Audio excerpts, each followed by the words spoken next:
Mr. Joshua Seth.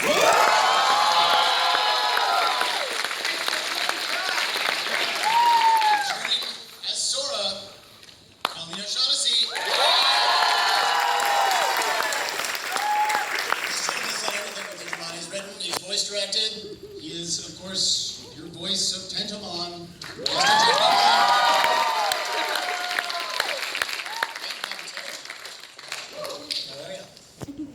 Thanks for coming, guys. Thanks for having us. Look at you guys. It's great to see you again. I have to say, I've seen a lot of screenings with a lot of audiences. You guys might be my favorites. This has been fantastic. And most recent. I'm down there making little comments to Colleen the whole time. You guys are screaming out funnier things than I am. It's true. What you said was funnier than what you said. So I'm wondering, we're in our third film of Digimon Adventure Tribe. Let's go back to the beginning of this. Were you guys surprised at all when you were given the call to come back and reprise these characters? I wasn't given the call. Funny story about that. Yeah. I was very surprised to get the call. And I went in and I recorded. I was also surprised not to get the call to write or direct. When my last stint was Digimon, I was also supervising producer, so. But, you know, I still wanted to play Tentomon, so I said yes. And I went in there and I did it, and I'm like, who's playing what, blah, blah, blah. And they didn't say Joshua was playing Ty. And I was like, that's surprising, you know, he's the star. And so I went home and I immediately, announced, hey, I'm playing Tentomon again. And I pretty much broke the internet. Because Toy Animation did not announce it yet. But, you know, a lot of people yelled at me from Studiopolis and Toy. And then Joshua wrote me and said, hey, how come they didn't ask me to be in Digimon? And I gave Josh the information. You can take it from there. Yeah, so it's all his fault. Right? And not one person from Toy or Studiopolis thanked me for getting Joshua Seth. So let's thank you, Jeff Needwall.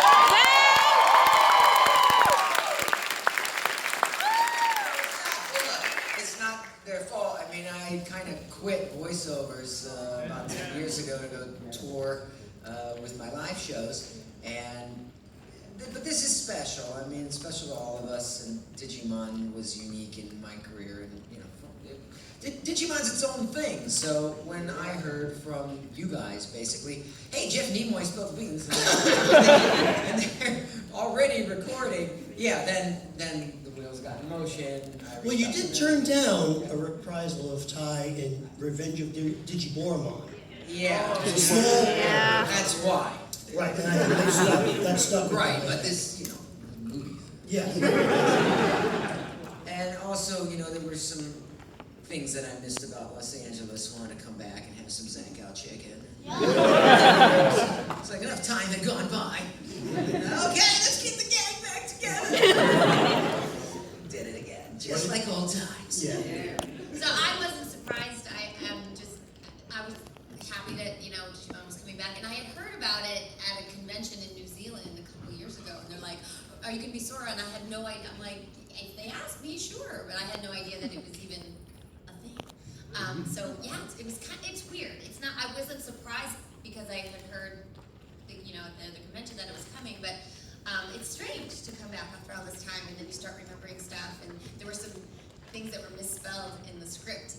Biomon in the script said Piumon with a P. And I'm like, look, I don't remember a lot, but I know.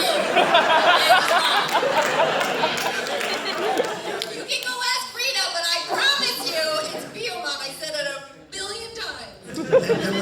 And when it came to my part where it said Tentomon Digivolve 2, the director said, I'm not sure how they do this. They might do it like Tentomon, pause, Digivolve 2, or Tentomon, Digivolve, pause 2, or maybe that. I'm like, I got this too. I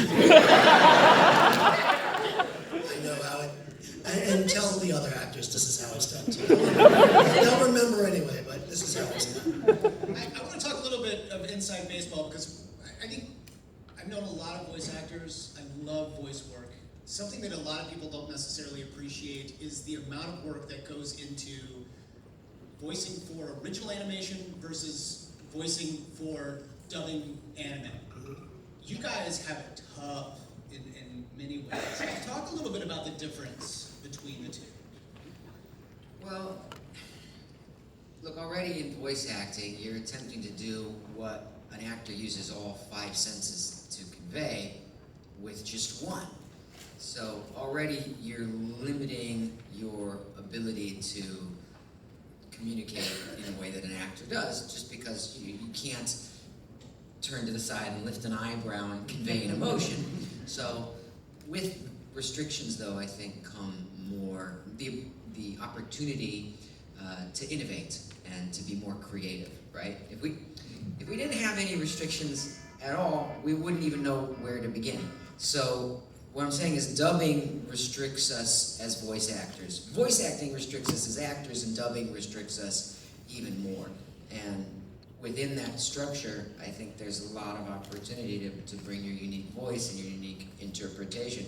But it's so locked down in terms of tempo and in terms of the timing and the interpretation, the fact that we're having to match something that came before, that you really have to be on your toes and understand the technical aspect of the game as well as the creative aspect in order to bring those together. So personally, I find that challenge to be very rewarding.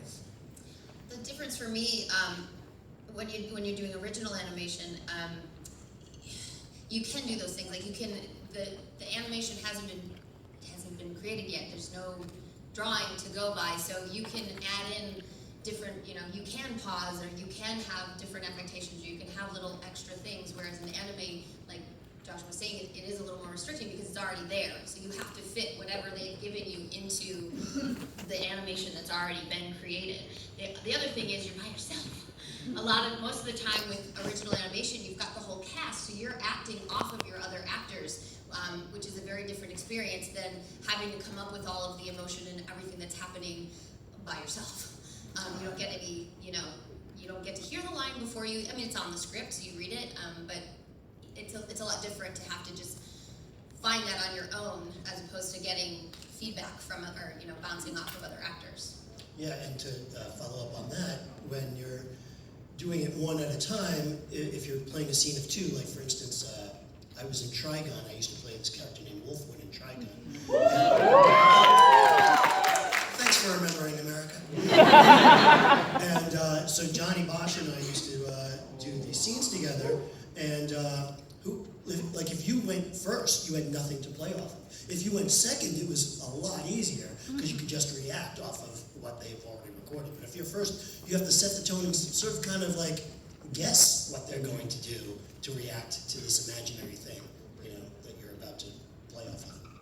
So that's why directors come in handy, though. You're welcome. Well, then I have to ask, with all those challenges and all those restrictions, there's got to be something that you love about this. Why animation as actors? What does animation give you the opportunity to do that maybe other mediums don't? I can be short and ethnically ambiguous, and it doesn't matter because I can play a little boy, I can play a mom, like I did in the movie. If you have a range, you can play a multitude of characters that you would never be able to play because you have this that you're stuck with, and you got what you got. So. You look gorgeous. But for me at least, and I love to be weird and silly and goofy, and so that was my initial love for animation to begin with. I always, every time I saw an animal or a baby, I would give it a voice, and it would just come out. It was just kind of crazy, but that's for me. I like the silliness and weirdness, and you can be anybody else that you would not normally get to play as an actor, probably on camera. When I was a kid, I used to watch Bugs Bunny. It was my favorite. And I was amazed that one man did all those voices in blank. And I used to just wanted to be versatile like that and do a lot of voices. And I used to sit in front of the TV on Saturday morning and watch voices come out of me. And now I sit here and watch my voice come out of me. It's pretty remarkable. For me, I kind of had hippie parents, and we didn't have any TV. In my day. Yeah. Well, it was weird because, it existed, but what I sort of grew up watching, like you guys, watch stuff like this, for me, I would have these cassette tapes. I mostly read, but I had cassette tapes of old-time radio hours, the Ovaltine hour, the Shadow Knows, the Lone Ranger, those sorts of things. So those voices, those characters, Jack Benny, stuff that like my grandparents would have known. That's what I grew up listening to, and I was already very auditory and could do silly voices like you guys, but my references were really old. Like that. So I actually didn't watch any TV until I got to film school. Actually, Jeff and I went to the same school. We went to NYU. Not at the same time, but He he was bonded older, us. Once so- we met, we had a very similar background. Yeah. Bonded as friends So we- almost immediately. It was this Tisch School of the Arts in New York, and that was the first time writing in comedy writing class there that I was assigned to watch television. I started to see it, and one of the things that I was like, oh, I gotta start to see what popular culture is. Because I grew up doing theater, and there was a screening of Akira at an art house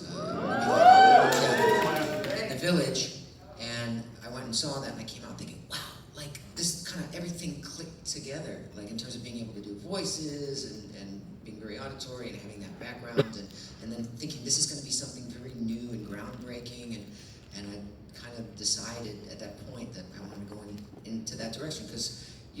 We all have talents, but they're not always fulfilled. Like we have to find a way to put them out into the world, and that confluence of events of being in New York, being at Tisch. Oh, I had a radio program at the time, and then seeing Akira, I was like, oh, like I could actually put 1, 2, 3, 4, 5 things together, and people do this. And I was an adult when I figured this stuff out, and so the path unfolded from there. Can I tell some Digimon stories? Would you mind? Yeah.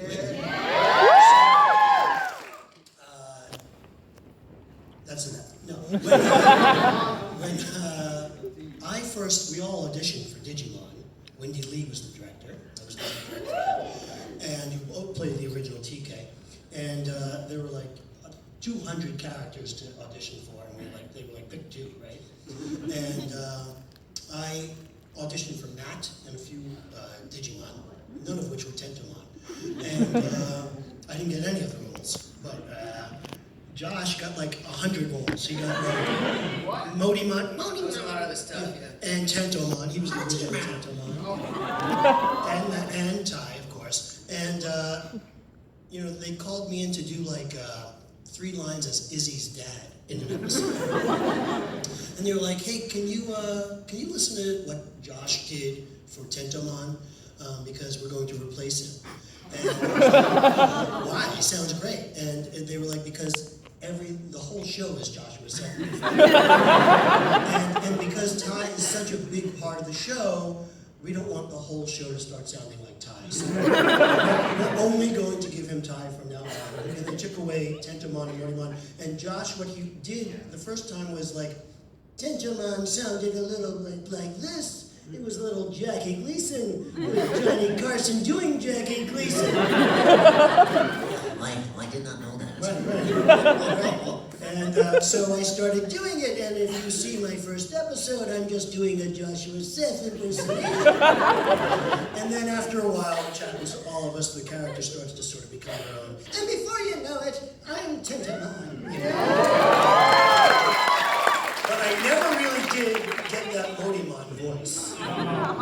It was because you do something with your throat that I can't do. Steve Bloom can do it too, but I I'll can't. give you a real inside baseball thing about that. It's what I was doing was a reference to a show called The New Schmoo Show, which do you even know it? How do you even Schmooze from Little Abner. Remember that? From Little Abner, yeah. Yeah. It's a called it. The Schmoo Show. So Monty Vaughn, when I originated it, it was a schmoo. Nobody know. I'm actually curious, with the characters, Tai, Sora, Tentomon, you just explained, talk about finding the right voice for those characters. What was the moment that you realized, I have nailed these characters? Once I figured out how to do dubbing. So worried about lip sync. That was my first experience doing this. They're like, you know, I go in, my agents call, they're like, oh, you got this part, blah, blah, blah, and you go in, and they're like, okay, here we go. And I was like, what's happening? Like, I'm hearing beeps, like, is there something wrong with the thing? Because I don't know, I'm not sure they know what that means. So when you record, the animation is already done, and so in order for you to know when to start speaking, when the character's mouth's going to move, they play you 3 beeps, and so you're supposed to hear the 4th beep in your head and then start talking.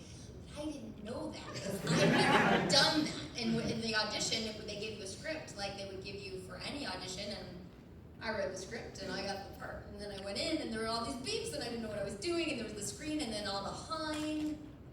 I mean, how many different ways can you say huh? There's so many different ways. Here's a good drinking game for you, by the way. Next time you watch anime, you know, every time they say huh, take a drink. You'll be loaded before the first commercial. So for me, that was really stressful, and especially to do a lot of efforts and things that I was not comfortable doing yet, and I was like, just please don't watch me through the window because I don't know what my face is doing, I don't know what my hands are doing. So that for me, that was really stressful, and so I was like, character, what? I gotta fit the line in these. What are you calling those? Those are flaps, like. What? And then there's little codes in the script that I didn't know what those meant. There's a carrot and there's dots and there's. You know, so it was a big learning curve for me. I was like exhausted after 2 hours because I didn't know what I was doing. And then I mean, character came later, but I had to learn how to do my job first. That was the one role that I didn't really kind of put any affectation on.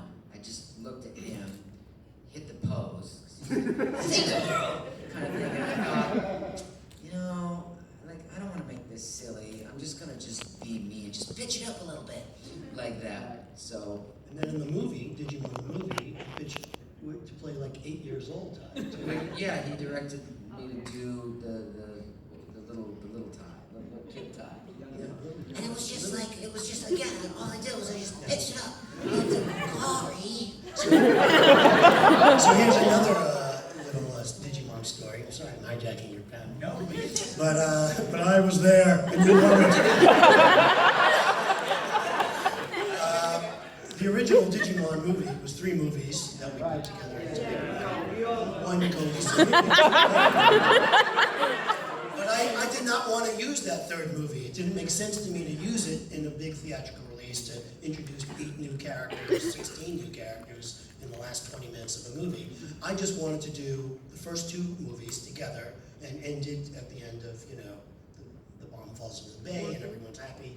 Izzy gets over the side of the rail and everything's good. But, so I originally had Ty narrating the whole thing.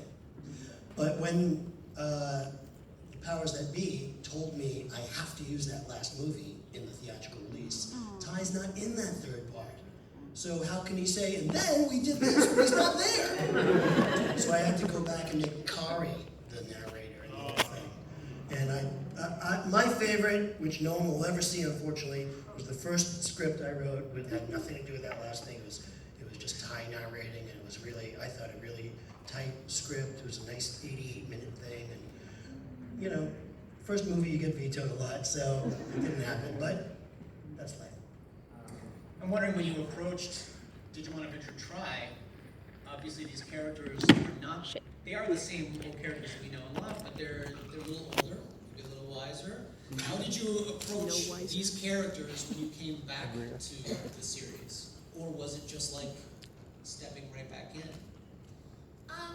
For me, it kind of was stepping right back in. I kind of had to, I asked them to play me what I had done before a little bit, just so I could figure out age-wise where she would go. But, like what I didn't say before when I was, you know, learning curve, like Joshua said, Sora's voice pretty much sits in my voice. She's pitched up a little bit more too, so then I had to figure out how to make her still sound like her, but older, without just sounding like me.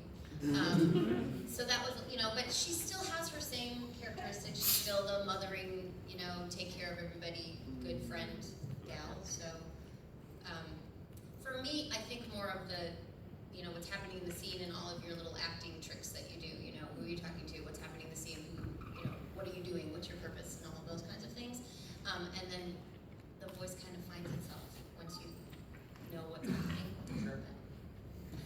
to hear the music, because the music's different. And to me, that always carries the tone. We did have some discussions like, should we keep Ty sounding like Ty, or because they've all aged, is it all right to pitch him down a little? And, which of course we did. But we want to keep that balance of the nostalgia of the original characters, but also bring it forward into current time, which I think the music helped a lot with the fact that it's been updated and it's a little edgier. Well, I had a lot of problems. I'm not going to lie. Got a lot of problems with you people. First of all, I had the worst cold of my life, which Colleen and I did a convention together, and I could barely talk.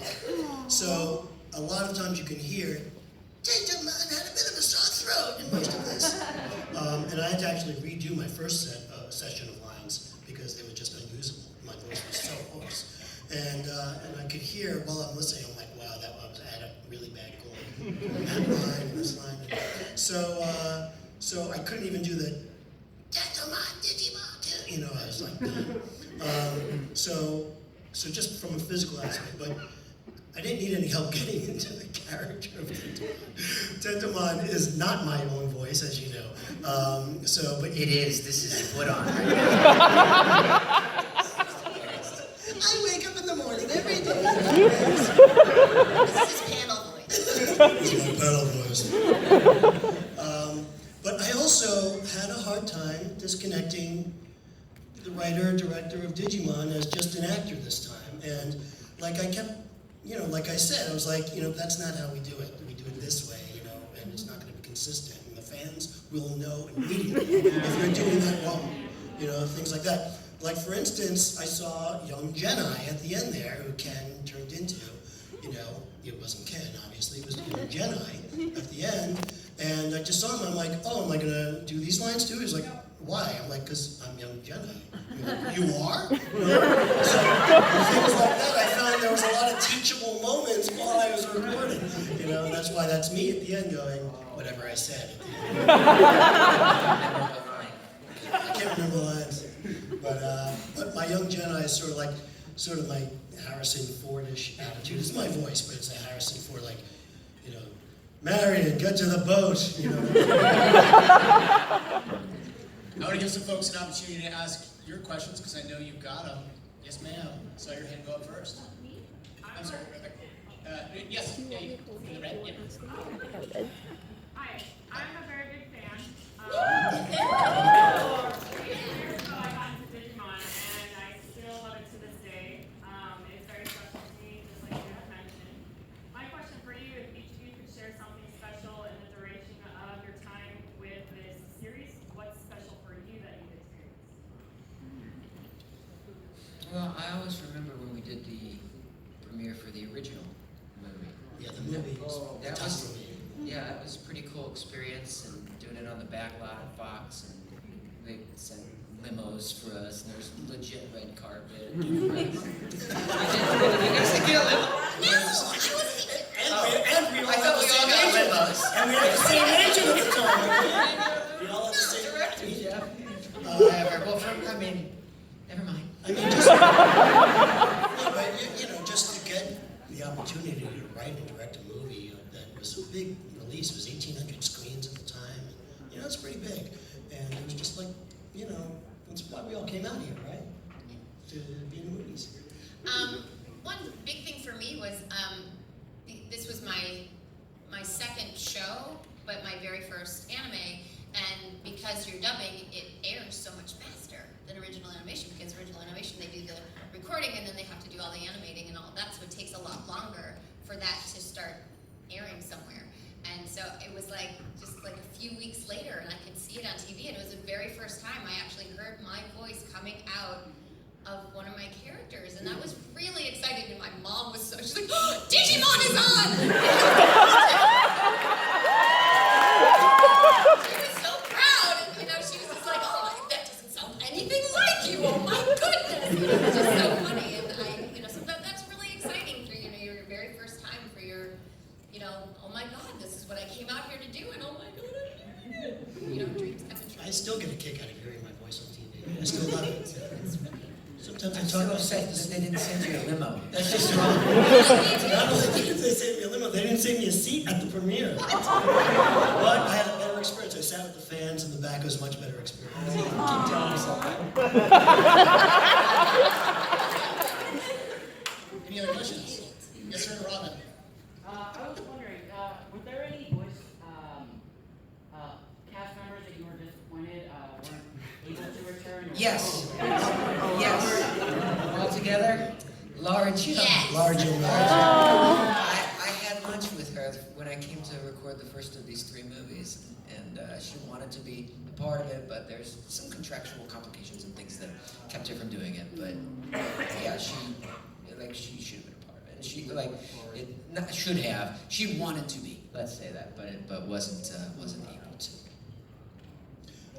Doug Erholtz played TK in season 2, a little grown up, and he did not get to play GK in this. He did play another character in this. Yeah, and also I don't think Michael Lindsay was Joe. No. He's moved away too. He's in DC. Joe is my favorite to write for. I loved Joe and Michael. I've directed many times. And it was, it's a little something missing for me from Joe because of that. But he was still very funny in this. Yes, sir. So this is going beyond the 3 movies, if you know anything about them. But, excuse me. But I was wondering if you know anything in terms of possibly Ken returning. Jeff knows, but I don't think he can tell you. I was not, I'm not in the know for this. I'm on the outside looking in, like all the other actors. I showed up and saw the lines for the first time, did them, and immediately forgot them. Don't let him fool you. Jeff knows. Ask him later. Yes, sir. Your glasses. No, I'm sorry. Right in front of you, and then I'll come right back to you.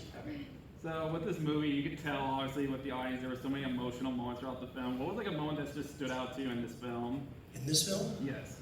When craft services showed up.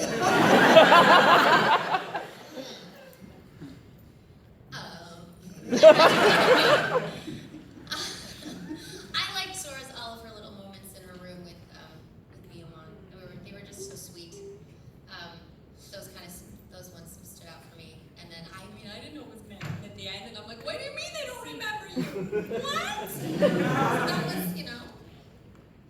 But I have faith that they're gonna remember something. I don't know. You'll make new memories.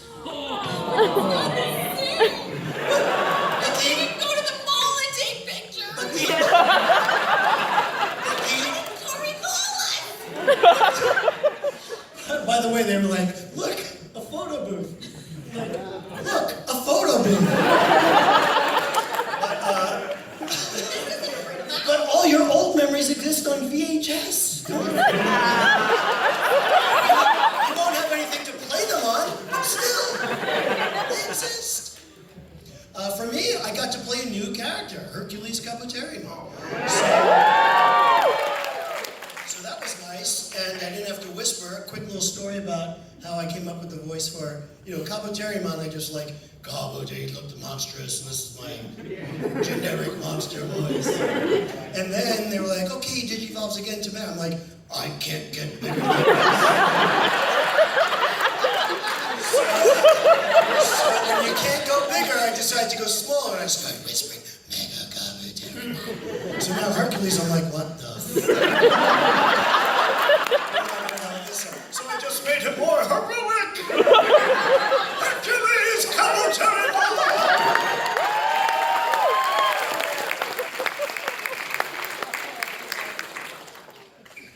Sorry, in the hat. Right. Yes, sir.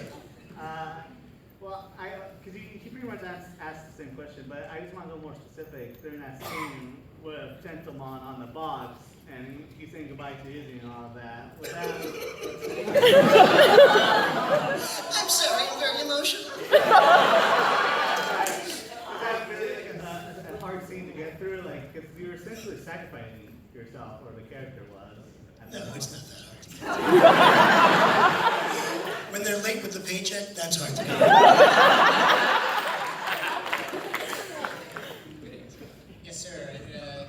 Green, yes, Me? yes, sir. Oh, okay. So, I have a question about how you got started as a voice actor. Like, was it painful? Embarrassing moments, or was it just like you being yourself the whole time? Is this for all of us, I assume? Yeah, everybody. Any and everybody. Becoming a voice actor? Yeah. It was painful in the sense of like heartbreaking and like it's really hard to break into. Like the acting world is this big, the voiceover world is this big. For me, that's all I wanted to do. Like moved to LA from Michigan, and I had done musical theater, and I just decided, you know what, I don't want to go to New York, I don't want to go to Chicago. And somebody heard me doing something, and they're like, "Oh, you should do voiceover," and I was like, "Wait a minute, that's somebody's job." So that was it for me.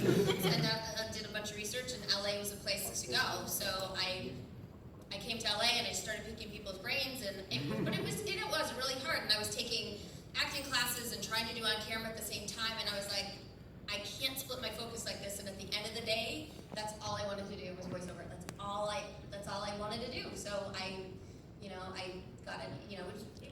It's hard. I'm like, well, I put a tape together and I got an agent, but it wasn't that easy. It was making phone calls and sending postcards and resending Especially my back stuff, then. and Especially with cassette Without the tapes. internet, right? Yeah, you couldn't just email somebody and It's say, constant, too. hey, listen to my stuff. You had to have things made. So yeah, and I remember at a point I had 17 cents in my bank account, literally 17 cents, and I'm like. Well, listen I think to we all these have those guys. stories. Listen to these guys' voices. Though. It was only a matter of time. Yeah. They ring like a bell. There's a thing on camera where they say the camera loves you. The camera loves us, but the microphones love these guys. They're just perfect. Yeah, I mean, What you're saying is we have faces made for radio. Thanks, man. But that's absolutely right. Like I wanted to do voiceovers more than on camera, a lot more, but it took 7 years. So how long? And yeah, there was I didn't get that with 17 cents, but like there was a time where I had like $3,000. I was driving around. I was driving around. Well, He was driving a limo. that's That's how he got the limo. I drove my own limo because I had to let the chauffeur go. And those were dark days. I didn't have Grey Poupon. I had to just use the regular mustard. No, seriously.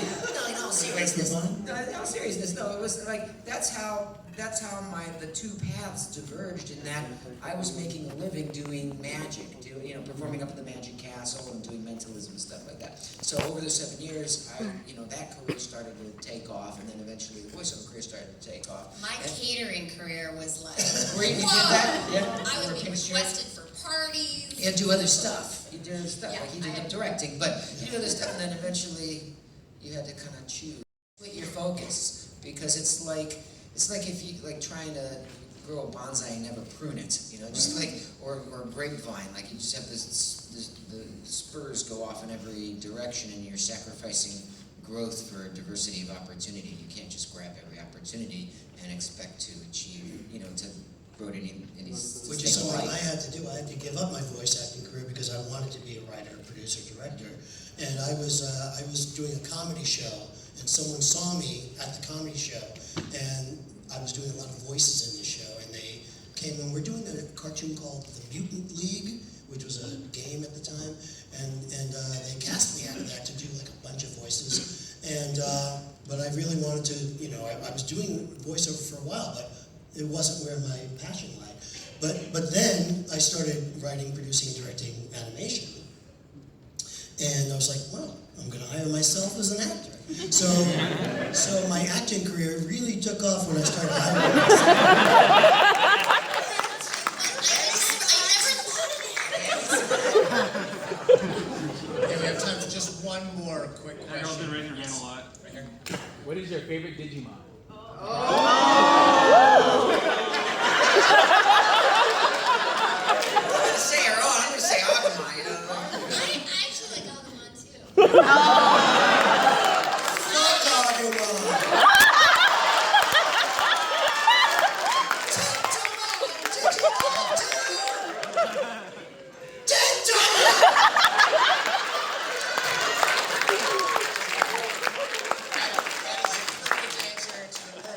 last question. Guys, we want to thank everyone from Toei Animation and Shaky.